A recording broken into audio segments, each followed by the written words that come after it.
हसन बसरी कहते हैं, हम मदीना मुनव्वरा में थे कि सैयदना अबू हुरैरा रज़ी अल्लाह अन्हु ने हमें बयान किया कि रसूलुल्लाह सल्लल्लाहु अलैहि वसल्लम ने फ़रमाया, क़यामत वाले दिन अमाल आएंगे।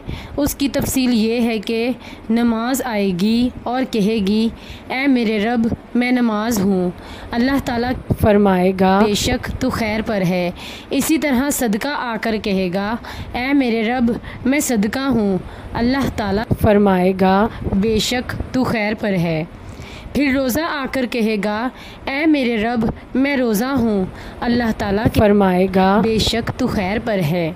फिर दूसरे अमाल आएंगे और अल्लाह ताला यही कहता रहेगा कि तुम खैर पर हो। फिर इस्लाम आएगा और कहेगा, ए मेरे रब, तू इस्लाम है और मैं इस्लाम हूँ।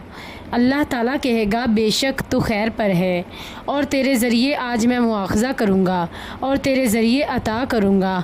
अल्लाह ताला ने अपनी किताब में इरशाद फरमाया, यानी जो शख्स इस्लाम के सिवा और दीन तलाश करे उसका दीन कबूल ना किया जाएगा और वह आखिरत में नुकसान पाने वालों में से होगा।